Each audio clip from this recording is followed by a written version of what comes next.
All right, thanks for coming, everyone. My name is Ohad. I work at Red Hat, where I mostly work on Foreman. Before working at Red Hat, I worked at a German company called Infineon. Maybe some of you knows it, where I was trying to solve real problems as a sysadmin, where initially the background was having lots and lots of data centers, lots and lots of resources, and trying to figure out how to simplify using them, both for the guy responsible maintaining them and also for the ones consuming them. So just out of curiosity, how many guys know Foreman here? Use it? Awesome. For those who don't know you, how many of you use Puppet? Or, all right, great. Then the rest is great. So I hope that in this talk, for those of you who use it already, you'll learn something new. For those of you who don't use it, maybe I'll convince you to start looking into it. In either case, feel free to ask any question whatsoever at any point in time. I like being questioned a lot.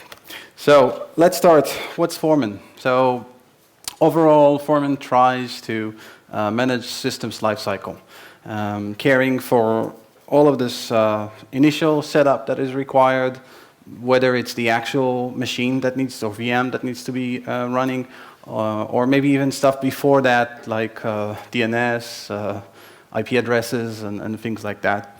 Then obviously get the system running, and then take care for its long, kind of workflow, or what happens after the system is running. Could be a year, could be a month, whatever, all life cycle. So we're talking about provisioning, configuration, and monitoring of that setup. So provisioning, basically, we can do either bare metal, virtualization, or cloud. We try to be agnostic to the platform you end up using, or whether it's a bare metal or not. We think that the process should be, from an operator point of view, should be more or less the same thing, whether you create it on a VM or create it on a bare metal. Overall, the user experience should be as similar as possible. When we talk about configuration, Foreman has a very tight integration with Puppet. There's something called an ENC, external node classifier, which basically means Puppet asks Foreman, hey, I got this system. Can you tell me what is it about? What should it be doing? Tell me. I'll implement, just tell me. So we basically classify and say. And additionally, we also have, for those of you who know, Puppet support for parameterized classes and a hierarchical backend storage. I'll talk about that a bit later. And when we talk about monitoring, it's not your average Nagios monitoring, but rather showing you the state of your system, whether it actually ran Puppet, did it do any changes, were there any failures? So basically giving you a state of your configuration management, so monitor what's going on. Additionally, you get things like inventory and trends over time. So let's go backward a little bit and explain on the high-level architecture. So we have Foreman in the middle. We have either web users or API users logging into Foreman. Then when Foreman needs to, for example, create a virtual machine or bare metal, it has an extension called the proxies, Foreman Smart Proxies. The idea behind the proxies is they actually do the changes that are required. So Foreman orchestrate across its proxies and ask, for example, there's a proxy to implement DNS. So maybe you have a Microsoft DNS server, or maybe you have Bind. So each one of them could be a different proxy, and the Foreman basically will just say, okay, create me a DNS tree for this system. And the same goes for various services. Could be DHCP, could be Puppet Certificate Authority, could be the BMC for power management, and so on. Ideally, or the idea behind it, that the proxies are basically federated out, where you have maybe multiple data centers, and you have a centralized Foreman, and have many proxies running on different data centers, or maybe segmented networks or something like that. So this gives you, from a single place, you could actually view your entire infrastructure and orchestrate across your entire infrastructure. Cross ones, cross whatever, DMZs and so on. The other integration, of course, is with Puppet, where we have known interfaces with Puppet, so we know how to get the inventory from Factor, we know how to parse reports about what Puppet did, and we can tell Puppet what to do in terms of an ENC. Now, a side note is that many people choose to use Foreman only for some parts, so really you don't need to use Foreman for provisioning, you can just use it for reporting.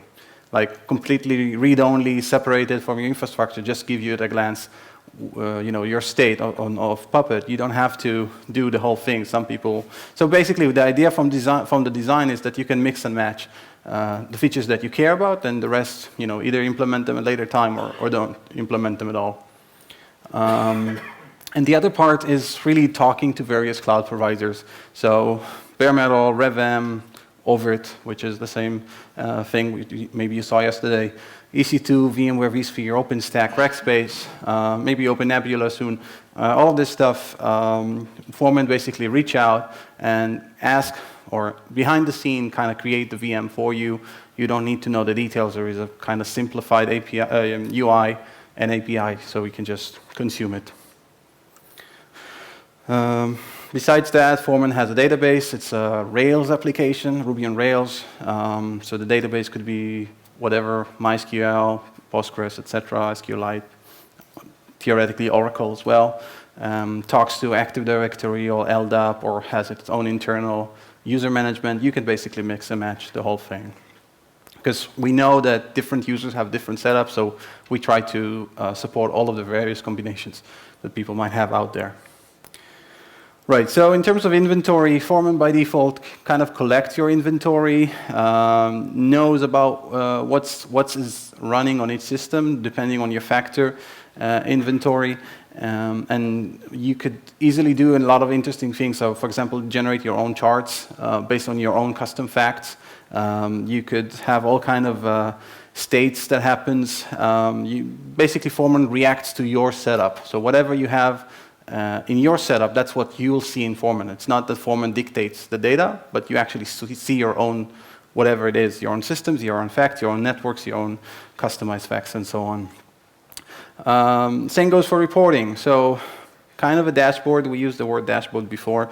Dashboard for what's happening in your setup, telling you in great detail what did Puppet do. You could search easily, give me all of the machines that had packet changes, or maybe a specific change happened to them. You could easily search through Foreman, and gives you all kind of capabilities like audit log, or send emails to the system owner based on errors or whatever it is. So you'll get something like a simplified view of here's what Puppet did. This file was changed. You could see a diff of the file that was changed, and things like that. Obviously, we have the classification of systems, so you could just say this system belongs to this group, for example. That group represents something, your application, your whatever, and you could then assign classes either to the group or to a specific systems, and you can assign parameters, you can assign all kinds of things, especially around parameterized classes, pretty interesting. If we have time, I'll show a real demo, and so on. So this is just, where Foreman imports your classes, and you see your actual Puppet modules and manifest within Foreman. When we come to provisioning, so mentioned we do private and public clouds. We can do either PXE-based or image-based, depending on the provider. Obviously, PXE doesn't work on a cloud provider, but on a Virt platform, you can do either PXE or image-based. We handle DNS, DHCP, TFTP, and so on through the proxies. We have a very easy-to-use templating. If you're using Puppet, you already know the templating language, how to create your own kickstarts and snippets. And we basically support all of the major operating systems.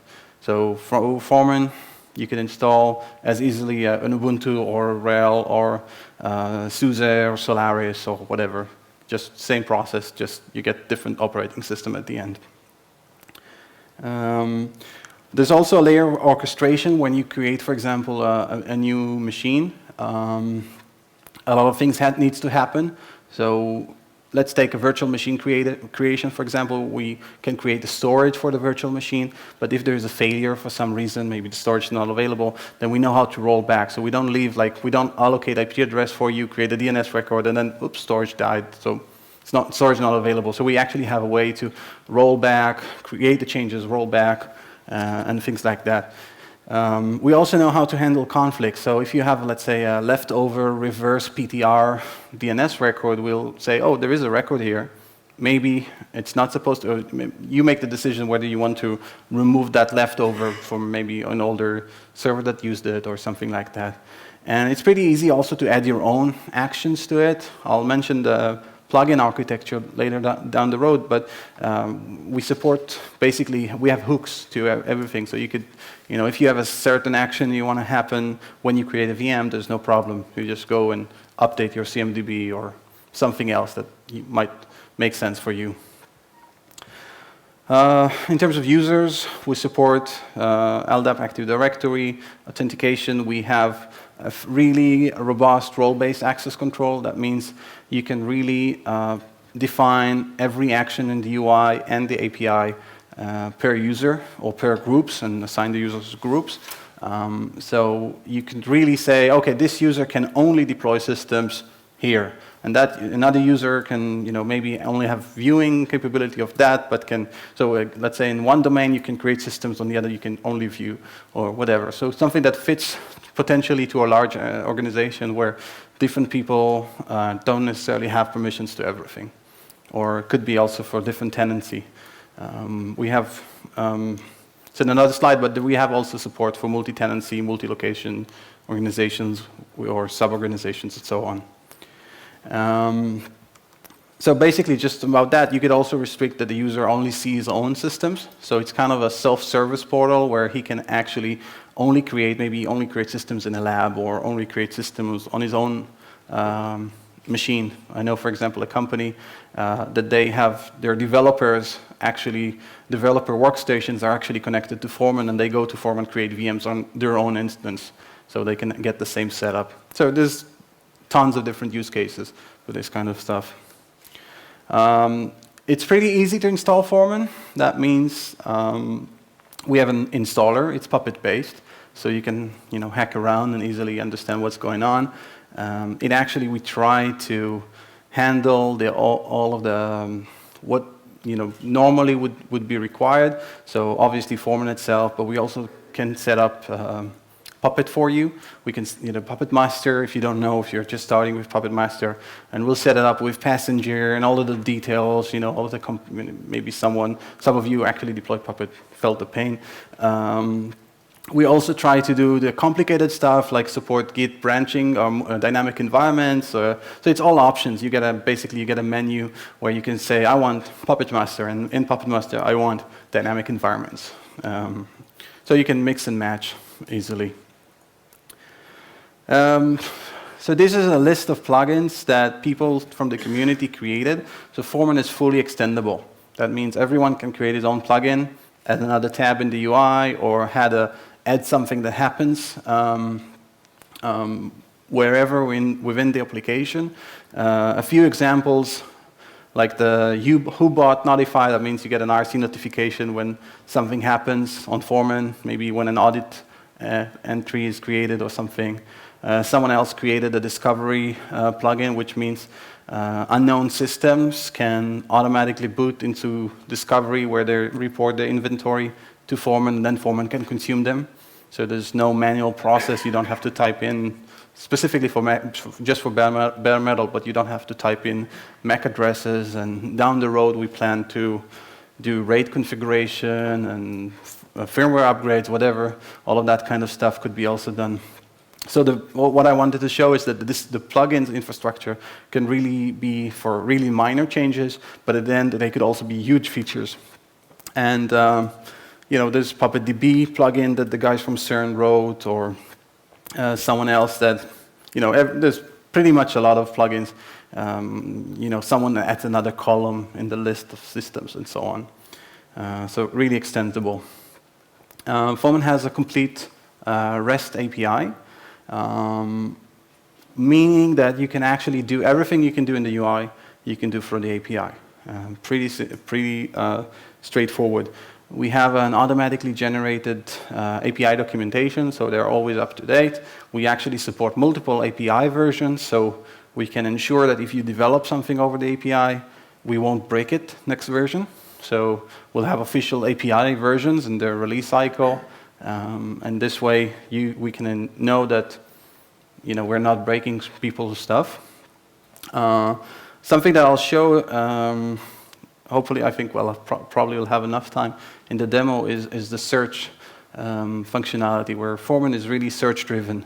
That means you could really search for every object and everything in the system pretty fast, and you can consume that. I'll show an example, but you can really consume that, and that's something that a lot of people are doing as an alternative to store configs or PuppetDB, where within the API, within your Puppet manifest, you can just say, give me all of the systems that belong to this group and reported successfully in the last hour, and I don't know, whatever conditions that you might have, and then you can use them in your Puppet code, maybe for cross-systems relationships or things like that. There is also a CLI that uses the API, and there is a mobile app called Remote Admin, done by someone from the community that runs on iPhones, iPads, and Android devices.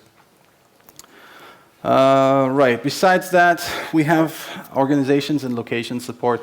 That's a pretty useful feature for when you have large, multiple data centers, or maybe multiple organizations within your organization, like sales, development, engineering, whatever. Or maybe you have a mix of them both, let's say engineering and in 5 different sites, and you want to restrict resources based on that. So, for example, I want to allow my engineering to create systems in data center A, data center B, data center C, and only that. And I want to show them only the relevant options, and the rest is restricted, or they don't see systems or things like that. We also collect trending over time. That means if you want to know, for example, if you're maybe migrating from one operating system to another, and you want to see the progress of the change of operating system, here for those of you using their eyes. So if you want to track, for example, over time, a change in something, maybe you're upgrading from one Puppet version to another, or maybe you're changing from one OS to another, or whatever it is, you could see over time what's the trend looks like. How many machines you have on VMware, how many machines you have on that. Basically, you can either do it based on facts, or you can do it based on stuff that Foreman knows about very easily. A few Foreman users. So we have CERN, SpaceX, BBC, and so on. The challenge of open source is really you don't know who's using it unless there's a complaint. So every week I kind of hear, and I think also happened in this conference, it happened that I learned about 10 different users that I had no idea about. So it's kind of awesome that, people are using it, happy with it. There's large organizations, small organizations, apparently it fits them all, so I'm really pleased about that. So if you know and you want to add yourself to the list, there is, in the wiki, Foreman has who uses Foreman page entry. In terms of community, so first of all, the main entry point is the foreman.org. You can get all of the information there. We just crossed 100 contributors, which is awesome, really. If any one of you contributed, really thank you. We hang a lot on IRC, so you could find us on dForeman or dForeman Dev channels. We have a Google Plus community page, and also our mailing list, dev and users mailing list on Google Groups, and there's a GitHub organization. Now I think I'll do a demo, but before I start doing the demo, any questions? All right, demo it is.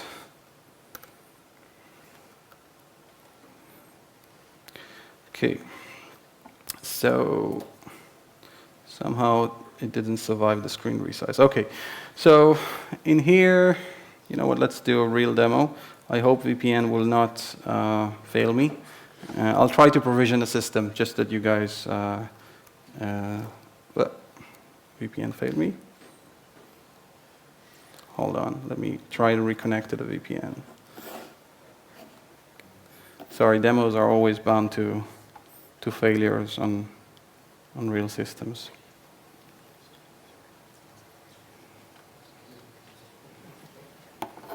Okay, before we go to the demo, I'll just browse a bit. I have a snapshot of the data from a few hours ago from my system, so just go over a little bit over the tabs. In here, this is the dashboard page where you can see what's going on. Obviously, most of the systems I have are out of sync because I synced it a couple of hours ago, so they all seem like they're not responding. But it gives you a very quick look and understanding of what's your state of your infrastructure. Did Puppet run? Did it change anything? Was anything broken or everything's okay? It really gives you a very quick overview instead of parsing logs or things like that. Then you can always also search, like you also only want to care about the production environment maybe. All the rest you're not that interested in. So you could just, basically filter it down. Pretty much looks the same in this graph, but you can easily search and create bookmarks here, like apparently I had a production bookmark already. Like predefined searches that you can, if you care about certain views, you can either use that in the API or here to get that information. The other tab here would be the host tab. This is where we actually see the systems. Maybe, again, search is probably the best thing if you're interested in something. Then there's an autocompleter, which tries to help you to realize what you can search. Maybe I want to search based on domain or whatever it is, groups of systems, and so on. Like all of my Puppet masters have none, but whatever it is. So all of my web servers. Got one, okay. And you could see information, probably, okay.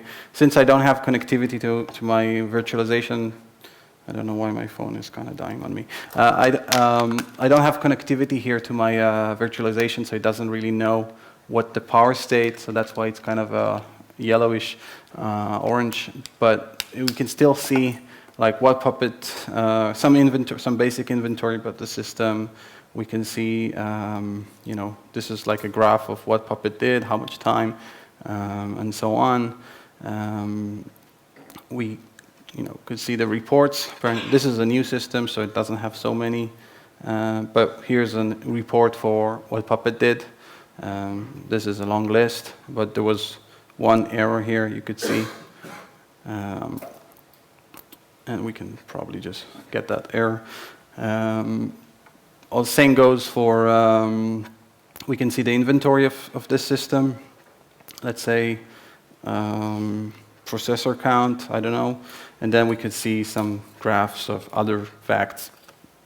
How many processors I have, I don't know. And you can use your own customized facts to generate whatever makes sense, like what is the Puppet client version or your application. Probably if you know Puppet, you know how that you can easily extend it and put your own code there. Especially when the 1.7 release, that it makes it even easier to add your own custom facts. We also have auditing, so we can see here what happens. Let's say I take this system, I could see that the system was installed. I could see the history where I created it about 3 hours ago, and it was successfully created. That means, and we could track here objects really all the way to when Foreman was installed. So there's probably history here, and you can search through that history. Usually, unless you delete it, it doesn't. It stays forever. There's also some sugar synthetic nice graphs, like showing you the various OS distribution, and some graphs that we thought are interesting. Like you could click on it and see, and you want to see the actual system. So you can see that it actually redirects to the search, pre-create the search for you, and basically shows you the system. And the same goes for trends, where you could just look over time what are the trends for a given. In here you could see that my virtualization is mostly on libvirt, but I have OpenStack and some other systems as well. We have plenty of screens actually for various things like configuring your Puppet classes, your environments, your proxies, and the same goes for the provisioning part, where we provision, for example, whether it's EC2, libvirt, OpenStack, all of that. This is the interface to when you create a new provider. Let's say I could choose which kind of interface I want to use, and if, let's say I chose VMware, then I put in the vCenter and data center information. If it's I don't know, rack space, it's something different, and so on. So it's really customized for each and every provider. But from the look and feel, it's afterwards, after you configure that, it's pretty much the same, like a system on. You can see the system that's running on Amazon and the systems running on your data center. More or less the same tool. You see their status, more or less the same thing. You can create them, destroy them, pretty much in the same manner. I can go for a long time showing you all the screens, but any question, anything, one of you want to ask something between until I get my VPN running again? No? Okay, so, yeah, go ahead.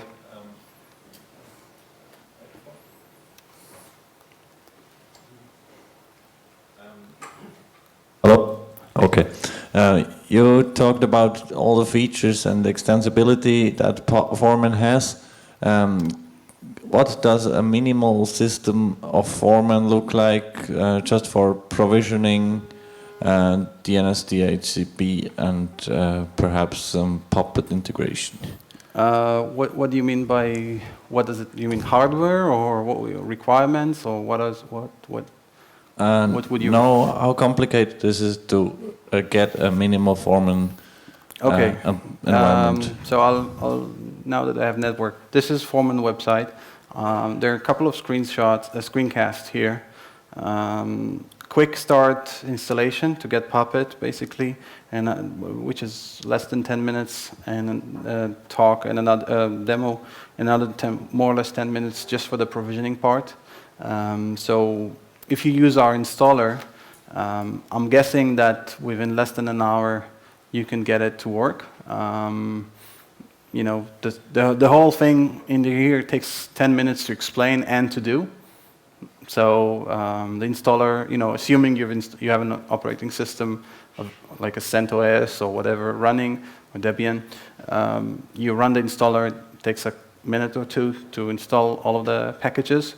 And then it takes, you know, within this video, it takes 10 minutes to go over, explain everything, and also to, you know, configure. So technically, let's say if you don't know anything about it, maybe an hour, hopefully. So roughly, you know, the setup of Foreman is probably the more difficult than using Foreman, but we try all the time to improve. So I can't give you an exact number. Like, it's not a week, right? It's an hour or two. Is that answering your question, or? Yes. Okay. Thank you. Cool. So okay, so I got network again. So I'll try doing a demo now of provisioning a system. Right. So this is my productive Foreman server running back home in Israel. This is the new host form. I'll just Puppet camp DE. I can choose like the organization or location because I'm an admin user here. So it's like root. I have access to everything, so I could choose where I'm deploying. And then based on that, it can tell me where I can deploy. In this case, I have only libvirt, overt, and EC2 configured. I'll just choose libvirt just for fun. And let's say I want to deploy a web server. Web server, by definition, implies a lot of things that I've already pre-selected. For example, the Puppet classes, Apache, and Ganglia for monitoring, whatever you choose or make. I could, you know, add stuff like I want to add SSL maybe. And you could see already that it automatically assigned IP address for me. Based on the selection of location and a group, it knew how to find the default domain that I want to deploy in and the default network that I want to deploy in this case, this domain doesn't have more than one network, but we definitely support multiple networks, multiple VLANs, all of that stuff, and we also suggest IP address automatically by reading your DHCP configuration and DNS and checking whether systems are actually alive and using those IP addresses. So we actually give you an IP address which is not used automatically. So it just happens while I was moving between these forms, it went in the background and figured it out. Now here we can choose, various operating system we want to run on. We can choose the architecture operating system. I don't know if you have a preference. I just take the latest Fedora 18, for example. I can choose where I'm installing from, what is the disk layout. It's up to you to define all that content. There is a default set of content, but you can override it. Maybe you have a specific hardware, you want to have a special RAID for hardware, a different hardware, you want something else, and so on. You can even put for a specific server, specific disk layout. This specific hardware has a special setup. You can put in here some ERB template that eventually gets triggered into disk layout. Because I've chosen a VM, I can simply choose here, basic storage and network preferences, and also I'll leave it to the end, but there's the whole parameterized classes stuff happening here. Anyway, I clicked on submit, and we could see here there's a progress bar. Probably, I don't know if you could have followed. That went pretty quickly. It created all of the DNS entries and all of that kind of stuff. And we have an integration. In this case, I think this is VNC. So you can actually see the console within the browser without installing anything. So this is a JavaScript-based VNC. There is the same thing if we're using Spice. I don't know if you know Spice. It's an alternative to VNC, so we also support in the same fashion Spice as well. And basically, in here, okay, it's a bit bigger than my resolution, but system is now being created. And there is a handoff where Puppet will start running, and Foreman will handle all of the certificates and all of that stuff that Puppet normally you need to do manually. And afterwards, the system is ready. So it runs Puppet, assuming your manifest does what it's supposed to be doing. You don't need to do anything else. System is running. So yeah, we can install in exactly the same way.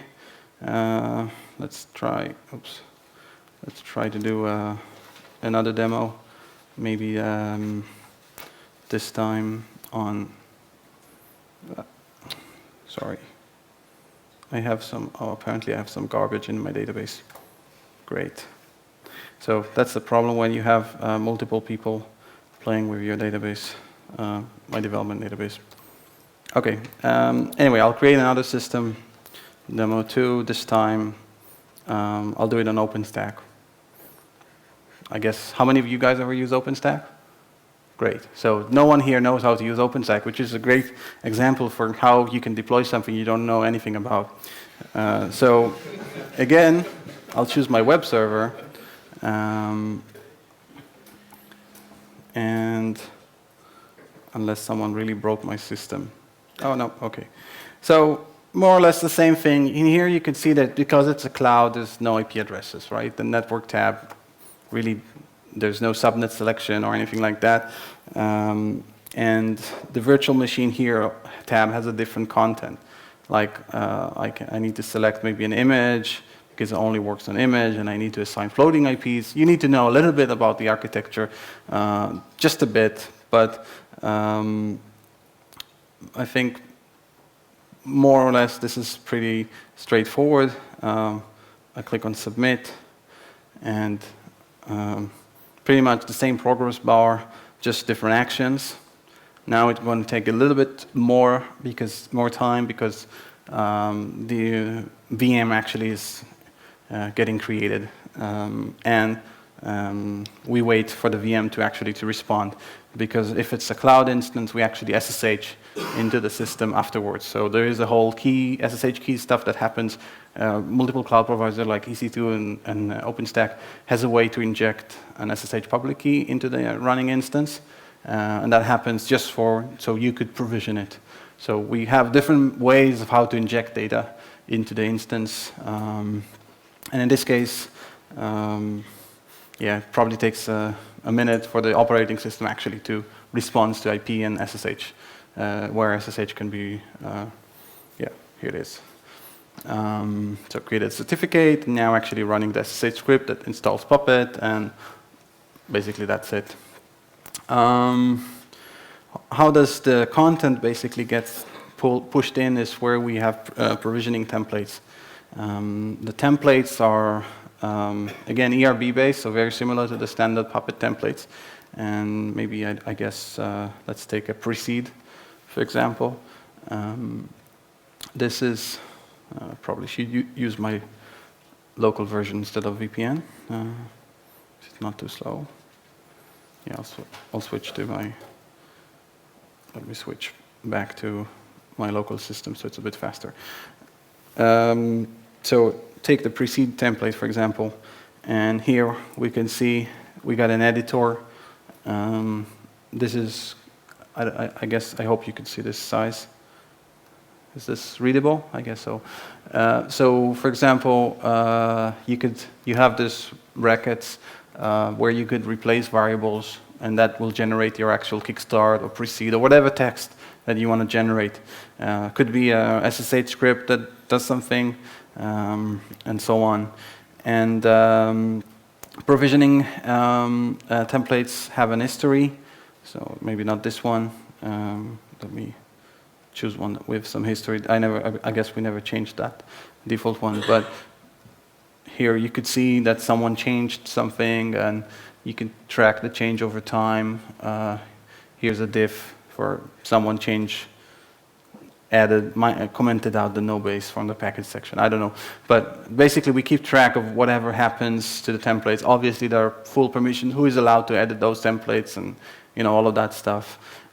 We could also associate templates with the operating system. Obviously, so you have to say, okay, this template actually work on these operating system. Obviously, a kickstart doesn't work on Ubuntu, right? Or maybe it does, but not that well.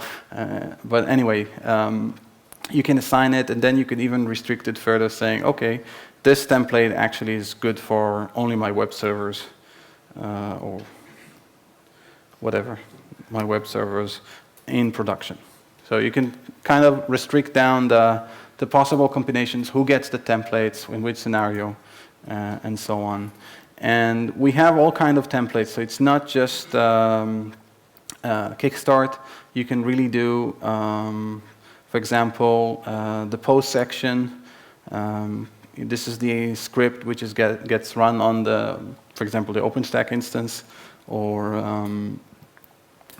we have the actual, for those of you who do use PXE, let's search PXE Linux, for example. This is actually generating the default PXE content, like menus, and you can do whatever you want here, like whatever your TFTP server is actually serving. So you can create custom menus, you can update all of your PXEs, I don't know, whatever. You could use gPXE or iPXE. I don't know if anyone here knows that technology, but it's pretty awesome to be able to consume over HTTP, for example, instead of TFTP, which is really slow. And you can do a lot of dynamic stuff with that. Again, depends on your use case. So everything that Foreman basically deliver in terms of content, it's very easy to consume and edit here, create your own, change, and so on, really. So just today someone mentioned that he imported his old cobbler snippets very easily to this kind of equivalent setup. When we talk about Puppet classes, how many of you guys know what parameterized class is in Puppet? Okay, a few of you. So So when we import classes from Puppet, we actually know how to import all of the parameters. Let's say, for example, the Foreman class actually has quite a few parameters. Here you can see the Puppet class, and we can define we can see here all of the classes, all of the parameters, and we could even configure each and every parameter to, let's say, whether we allow the user who actually deploy a system to consume that or to override that. So let's say you have a Puppet class that you got from Puppet's Forge, and it has 10 different parameters because they try to make it generic, but you only care about one. So you can say, I only care about this one, all the rest, leave the default. Just for this one, let's say, just for the Foreman URL, I actually care, I want to override it. And later on, when you go and create a new host, only then you would see that parameter. All the rest will be hidden from you. So kind of simplify so there's always the assumption that there's someone who knows Puppet, knows the Puppet manifest, understands what's going on, and there's someone who doesn't know anything, he just wants to get a system. And really to make their life easier are the ones who are actually consuming those services. And you could really do this higher alternative. I don't know if I want to go into these details here, but for those of you who use Hyra, there's a whole alternative for that, to figuring out what is the value for a given system. Let's say my NTP server, if I'm in this domain, I want to get this value. If I'm using this cloud provider, I want to get that value. Kind of a way to realize what is the right value based on the system that I'm interested in. So that's what I mean by hierarchical. Yep.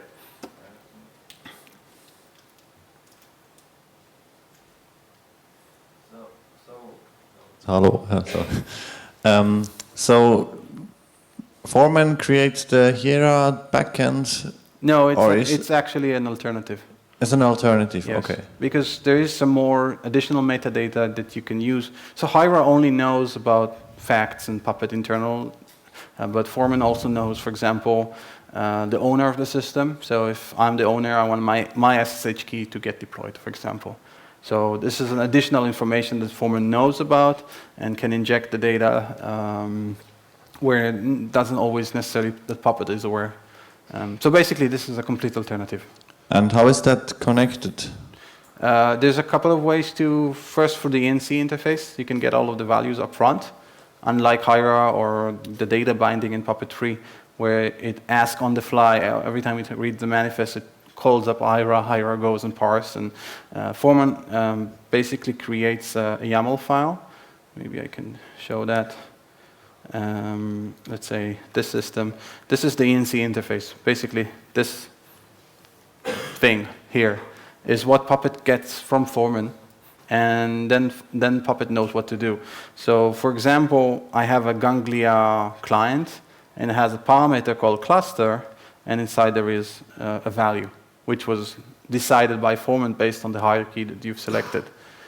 So actually, Puppet gets this information up front, and doesn't need to call out to Hyra or anything else. And you could cache this. This is actually cached by default on the Puppet master. So if Foreman is not available or something like that, that data is available as a kind of a compiled version.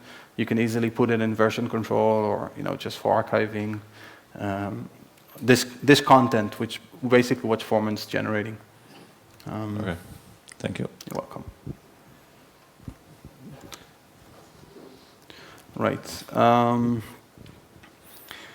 So there's plenty of things. Maybe I can briefly talk about locations on organization. So you could configure for every location, for example, the users that you care about in this organization, the proxies that you care about in the organization, maybe in the networks, and so on. Like really, you can go up to every resource that Foreman knows about and say, okay, this mirror exists here, so you can use it, but the other mirrors are located maybe in different countries. It doesn't make any sense to use them, and so on. Or maybe you could say, I don't care about subnets.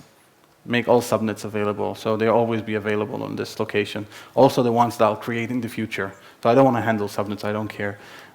So really it gives you a way that when you go back to this form here, when you create something, you only get the relevant drop-downs.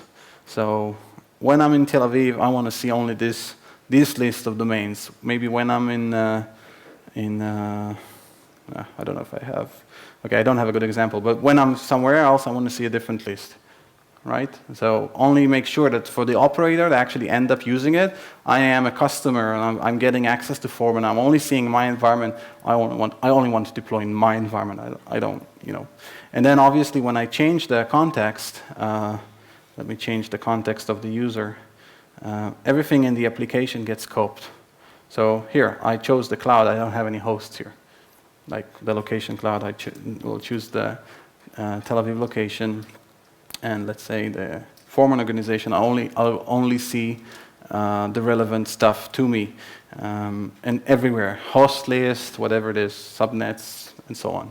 Yep. Is there a self-service plan because you can manage or shrink the rights in the compute resources so that a developer can create a VM or something, but you can't shrink and you say you're only allowed to create on this ESX node or something else? Yeah, you could, when you added a user, for example, let's take Dominic, for example. You could say that he has access only, okay, I'm already scoped to a location, so I'm only seeing these compute resources, but I can say he can only deploy on this compute resource, nothing else, and that's the only, he can't like create instances on EC2 or stuff like that. Another user maybe could, but he can't. Is that what you mean, or? Yeah. When we have the whole vSphere connected to Foreman, and so the user who is connected to the vSphere can create every instance on every ESX host there. Okay. And I can't reduce the rights in this GUI that I only allow. So if you care about, let's say, quotas or other features that let's say, vSphere has, then I would suggest that you create a customized account with permissions that has permissions, and then let's say quota is something that Foreman can't know about. But if the user will say, give you an error saying you're overcommitted your quota, then when a user that tries to use that compute resource, it will obviously fail. So that's probably the better way to approach that. Hopefully I answered the question. Okay. So in terms of users, we just mentioned it. So you could assign users to only, let's say, given domains or only based on role. You can access only his web servers or things like that. Or you can even do things like based on facts. Like, I don't know, only the operating system fact that I don't know, Solaris. Someone who can only see his Solaris systems, if there's still such a beast. Or whatever. So you can really restrict permissions really in a dynamic fashion, allowing people to only see what they're supposed to be seeing. In terms of permissions, just to show you, high level, you can create report roles and so on, and you can see here, this is here the list of different roles that I have in my system, like a manager, viewer, default user, and so on. And then you really have, for every action in the UI, like view environments, create environments, edit environments, and so on. And kind of everything here you could really restrict down all the way down to whatever the user needs to be doing.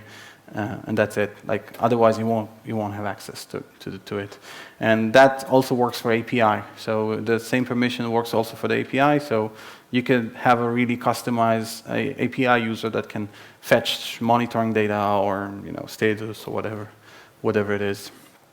So really kind of useful. We have also, as I mentioned, LDAP, pretty easy. Both Active Directory and normal LDAP. There is also integration, not here, but integration with, I forgot the identity management, yeah, forgot the name, the one that Red Hat is doing. Sorry, IPA, yeah, thank you. So there's also integration with IPA, and IPA actually has an interface to DHCP and DNS by itself, and one-time passwords and all of that stuff. So that's going to happen as well pretty soon.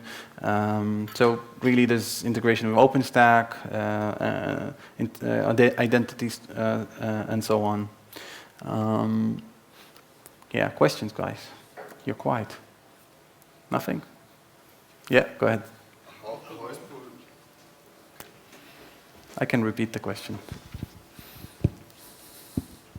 How is provisioning working on bare metal machines? Do I have to give the IP address and the user of an IPMI interface, and Foreman is starting the machine from the IPMI interface, or how is this exactly working? Yeah, I didn't show that. So when I deploy on bare metal, I could add an interface, network interface, which is the BMC interface. And I would need to put in the MAC address of the BMC and the username and password. And Foreman will automatically give it an IP address if it doesn't have one. Like what I'm just doing now, you can see, so I just allocated here an IP address for it. So even if it's not configured, it will be able to configure it, create a DNS for it. So you know it could be on a completely different network from your server. Basically, the way it works is that the systems are defaulting to boot from network. So there's a one-time effort. You have to configure your bare metal in the boot order to boot from network. And then every time the system boots, it boots into Foreman. Foreman decides whether it needs to boot from local disk or from network. So if you want to re-provision, you don't need to physically go into the server, you know, do something. You actually, just from this UI, you can reboot it and it reinstalls itself. Yeah. Yeah. Next time you should sit closer. So. Foreman is also part of the bigger ecosystem of the new Red Hat management system of Catello. Can you quickly talk about how it relates to Catello and Pulp? Yeah. So some of you might know Red Hat is working on the next generation of satellite, Satellite 6 or whatever it will end up being called, where it has two components. One component is handling content, like YAM repositories, handling Puppet modules repositories, handles subscriptions for Red Hat systems. And that's basically Catello. The other part, which is provisioning and config management, is Foreman, and Satellite will basically consist of these two products together. So they'll sit side by side, and with a lot of integrations between them behind the scene. And yeah, you could provision systems and assign subscriptions and content and so on, like YAM repos and things like that. Yeah. Good. Such a question. What will happen to Cobbler? Cobbler is an excellent open source project. As far as I know, Red Hat is one of the major developers. It used to be. Mike DeHaan, the guy who's now into Ansible, I have some memory problem today. Ansible project is no longer at Red Hat for, I guess, a few years, 4 years or so. And Red Hat supports Cobbler internally in Satellite. So the old version of Satellite is using Cobbler, but as an internal component, like an engine. It's not exposed to the user necessarily. And they'll support it as long as Satellite is there. But I don't know of any active development in Cobbler. It has obviously an open, a community, but not from Red Hat's point of view. May I ask you another one question, the technical one? When you showed the dashboard, when you're monitoring the situation status of the network of computers, can you easily add some editable fields? Like, for instance, you can search based on the information which you pick up from the factors, as far as I understood. And then, for instance, if I want to add some comments per host base, like room number or building, can I do it easily? Yes, we already have this comment field. I don't know if maybe I went very quickly here. It's like a free text, and I think you could easily search for it. If not, it's trivial to fix it. That you could search for based on comments. Like you could, in the search, you have, let's say, I actually, yeah, you're right. Comment is not exposed for searching, but we can trivially expose it. But we have an operator, like equal. There's like, and I could say all systems that have, I don't know.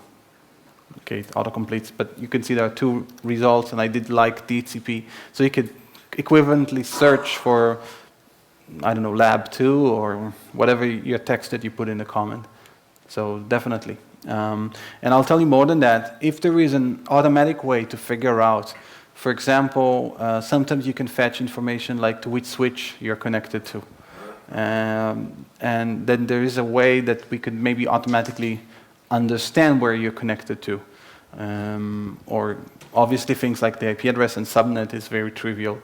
If you know the subnet is located in a certain place, you want to carry certain rack or all of that stuff, you could also search even without, and all of that data is automatically uploaded to Foreman. So you don't necessarily even need to put the comment in the first place. But I'll make sure that the next release will search on comment as well. That's trivial. I have another question. Yeah. Puppet is developed by Puppet Labs. Is there any involvement of Puppet Labs in Foreman, or is this does it just use the open source version and with no involvement of Puppet Labs? So the short answer is no, there's no involvement. The long answer is that there's some history. In a couple of sentences, when I started developing Foreman 3.5 years ago, one of the first things, I always knew it's going to be open source, so one of the first things I offered it to Luke, here's a web interface, why don't we work together? And Luke's valid concern was that, Luke, CEO of Puppet Labs, valid concern was that he thought that enterprise consoles, management, web UIs, and so on, is something that he wants to make profit out. That's their business, valid business. And as such, he wanted to own the intellectual property. And at that point in time, I kind of felt I need a lawyer. I didn't know what does it mean. He wanted the copyright and so on. I didn't really understand back then anything about licenses. And it kind of his valid argument is that he wants to own the copyright. If he's going to build a business on top of something, he needs to have, good foundations. And then they started Puppet Dashboard, and later on the enterprise console. So sadly, there's no real involvement. Okay. Any other questions? No. Then thank you. Thank you. It was a nice presentation.